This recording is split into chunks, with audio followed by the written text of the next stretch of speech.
Hello, welcome to another new series. This is the first episode of Lucky Tales from the Comic Crypt. Yeah, Lucky Tales.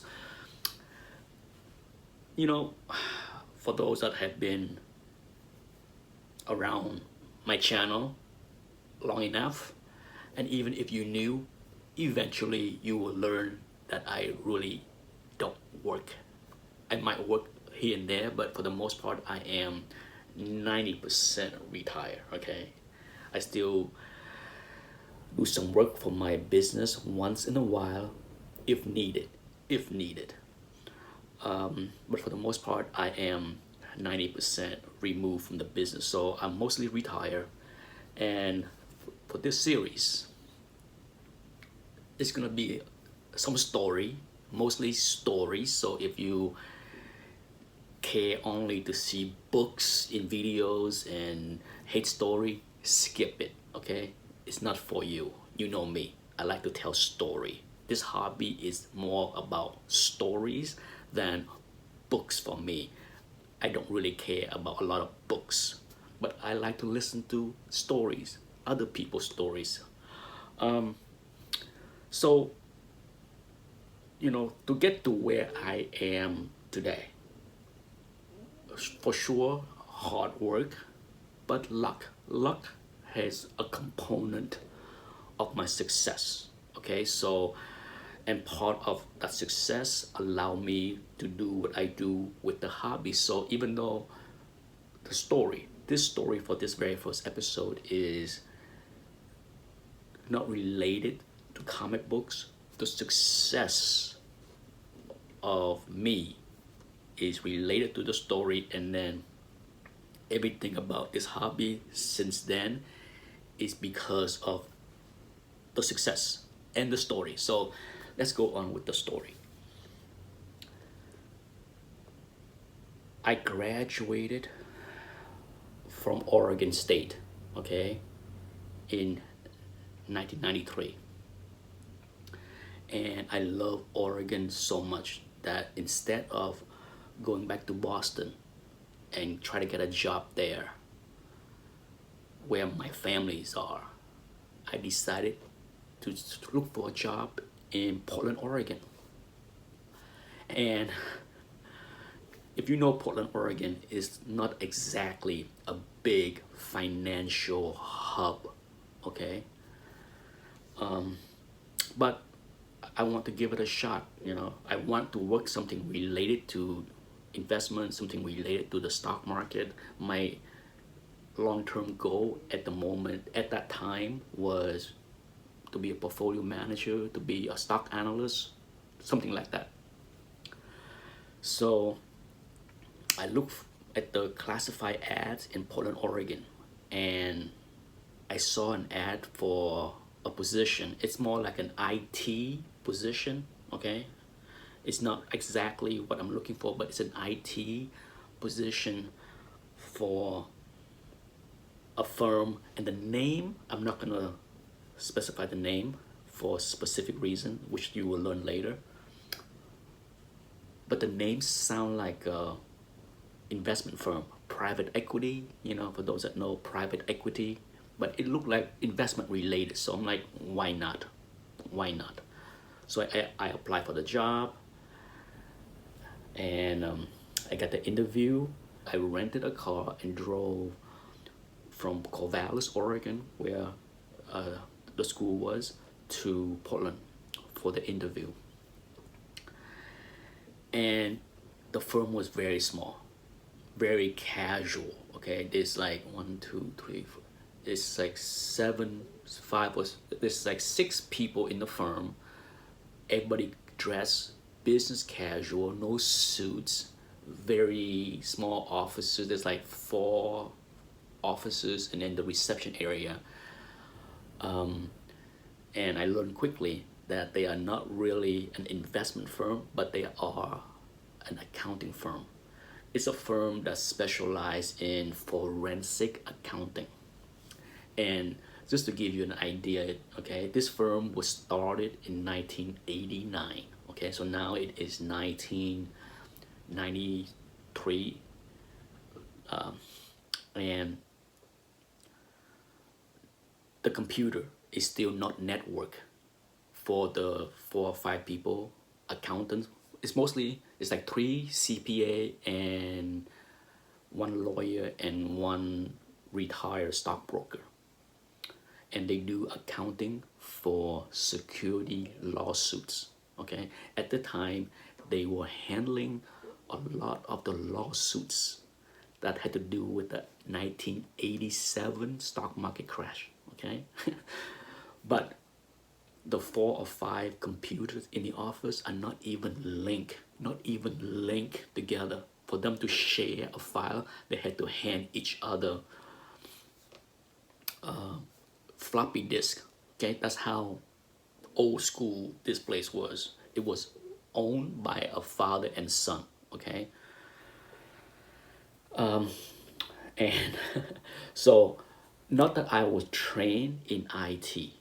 I do not have any kind of professional designation on IT, in IT, but I'm pretty good at computers and how to figure out how to do things and linking work groups and all that stuff. So that was part of how I got the interview. But at the same time, the key part on how I got the job was they will, the son show me what they do. Okay, as far as accounting reports for security lawsuits and arbitrations and mediation and all that stuff. And he's like, these are the reports that we put together by hand. We, go type on the computer on a spreadsheet, and it take hours, okay, to do a report. Days, weeks, very cumbersome. But he had a vision that somehow a program can be created to generate the report much better, quicker. The less human involved in the process, the less error, all that stuff, okay? And at the time, there's not a whole lot of software off the shelf, like you can't buy Quicken or Intuit or anything like that to do the report. Even today, there's no such thing, okay? But back then, there's definitely no such thing. So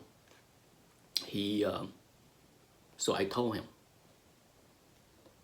I have the programming skills, because just to skip ahead, I have a lot of background in programming, successfully written a lot of good programs for other places that I worked prior to that interview.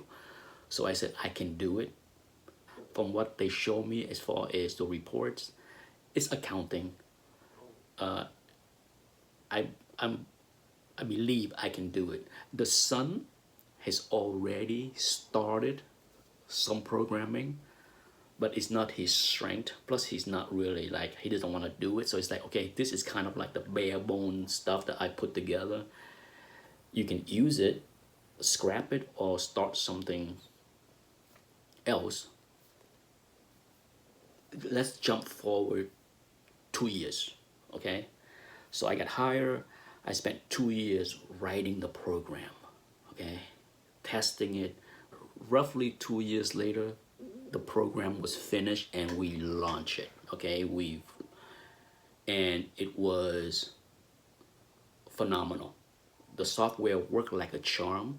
Keep in mind, for 2 years, a part of the software was used here and there, like little module was used by other people in the firm. So that's how I test. That's how things was tested. So it was not like a fresh launch where, wow, overnight, 2 years later, here's the program, start using it. The people had been using it, one module here, one module there. But finally, after 2 years, everything was tied together and everything worked in one complete piece of software. It literally cut down the time to produce a report to the client by, it's hard for me to estimate, but I would gather 80%, instead of taking, say, something that would be 8 hours to do, it literally cut down to, say, 2 hours. So can you imagine the profit margin, the case load that the firm can take on? I mean, the firm exploded, okay, exploded overnight from be able to handle 5 times the amount of work with the same amount of people. Okay, so think about that. Think about how a firm can increase the capacity 4 or 5 times. So needless to say, the profit, the revenue booming, okay? And as a token of their appreciation, that Christmas, the Christmas party that was thrown shortly after the launch, I got a bonus check of $400 for 2 years. It's basically a startup, right?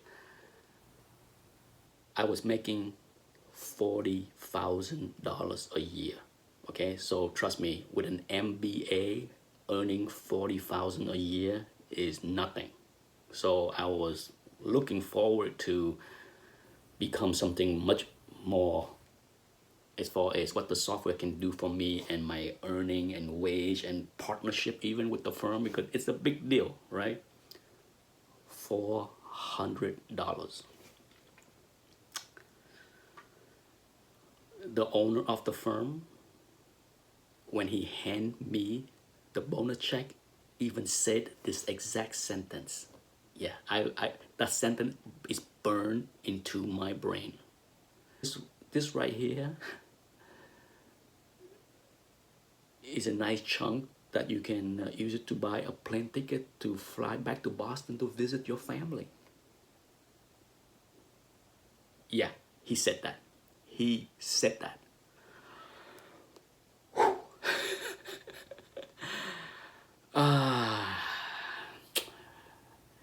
Needless to say, I hand in my 2-week resignation the next Monday. Out of here. I didn't even care if there's a job opening somewhere else. I said, F this. This is a slap in the face, an insult. Out, gone, done. Okay. Luckily, not even a week later, after one interview with another firm in Portland, I was able to land a good investment position with a big company. Okay, it's a small branch, but for a big company, multi-billion kind of investment company with crazy amount of money under asset management. So that was the beginning of my move into become a portfolio manager and a stock analyst and all that stuff. But that still burned me. Okay, what happened at that firm burned me for the next year. I was so annoyed. I keep looking back and I keep saying to myself, how can these a-hole thought $400 was legit? Insane. Okay, so what I did, one of the things that I did was when I was writing that software, they had a specific, way they wanted certain things. But as I was writing the software, of course, I get better. I have ideas. I get concept, things that I know would have done better, things that would make the software run faster or create new reports, more useful reports, additional reports. There's a lot of additional things that I could have implemented into that software, But at the time, I gave them exactly what they asked for. But over the next year after I left the firm, I had ideas, okay? I'm like, there's a lot of things I could have done or can do that would improve the software speed as well as functionality. So, being a good person that I was, I approached the firm. I had friends that by the time that I left, the firm had grown to like 10 people. They hired a few other people. And I was friend with those people. So I eventually approached one of the senior person, a partner, and asked her. I told her, I have a lot of ideas that I think can make the software even better, run faster, offer more reports, more functionality, blah, blah, blah. I would love to come back to the firm, but at a substantially higher wage, higher position, perhaps even an opportunity to earn a partnership, an ownership in the software. Okay, so I left the meeting thinking, yeah, hopefully they will play nice because, I went to them, I think less than a week later at my new job. I'm working as a knock on my office door. Mr. Vu, you've been served. I'm like, what? I'm being sued? The firm served me and sue me for all kind of infringement and secret this, secret that. Let's not go too deep into the weeds there, but basically they want me to stop what I they don't want me to pursue anything about the business. They saw me as a threat and they want to squash it. I remember thinking to myself, it's just an idea. I brought you an idea and concepts. I haven't even written a new software. I'm too busy managing a few $1 billion, thank you. But this is just nonsense, okay? It's all kind of like there's all kind of trade secrets, this and that, and I'm like, okay. So I had to go hire a lawyer, okay? And to cut the story short, we work out, the lawyer look at the paperwork and say, this is just nonsense, okay? What your software do is accounting. 2 + 2 = 4. There's no proprietary stuff in accounting that they can claim that you can't do. Okay, if you can do simple accounting, you can do your business. But he also reminded me that you are one person. That's a fairly big company. In a sense, they are multi-millions company now. So they're gonna make your life miserable. So let's try to work out a deal. Okay, let's see if we can work out a deal so that this will go away. And we work out a deal. I can't mention their name to market myself in the future. B, I basically can't work or contact the existing client. Now keep in mind, they are a forensic accounting firm, but all of their clients are the institution. So you get the Merrill Lynch, the Lehman Brothers, the Morgan Stanley, the Bear Stearns. So all the big stock brokerage firm on Wall Street are their clients. So part of the deal is I cannot contact any of these firms to try to solicit business. I can't use them put their name in my resume to give me any kind of credibility. So basically, they thought and felt that, you know, if I can't do any of that, I am nobody. I'm just some Asian geek that can write software code. I am a nobody. But on top of that, there's also like a 4 years lockdown where I cannot market myself. So I can't even advertise my company the next 4 years. So this is 1996, okay? That was it, okay? That was the lockdown. No advertising, no contact anybody for 4 years, 1996. So after that, I said, okay, but because that whole thing happened, it burns me. It makes me even angrier than the $400 bonus check. Yeah. So I said, okay, if that's how you want to play, let's play.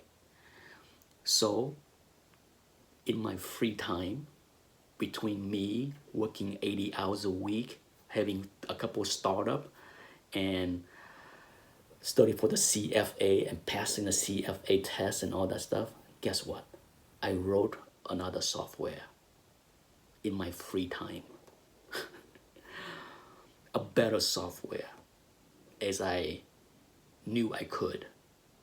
And then I kind of let it sit, okay? I kind of let it sit. And luck has it, okay? This is Lucky Tales from the Crypt. Luck has it, for those that know the financial market, what happened in year 2000? The stock market exploded, crashed, bursted. The dot-com bubble blew up. So guess who was right there at the right place at the right time with the right tool? Yep. And that's how ETA Associates became a well-known name in the security arbitration business, the forensic accounting business. Yep. So my success, business success, that translate into me able to retire early and able for me to spend a lot of time hunting comic books, buy, sell, make videos, all of that is because of that luck and timing and hard work. But yeah, it's to this day I have never shy to repeat that story, but I figure I put this in this long video so that I don't have to retell the story anymore. Now it is on video format, and if anybody care or want to know the backstory of how ETA Associate became what it was and what it is still today,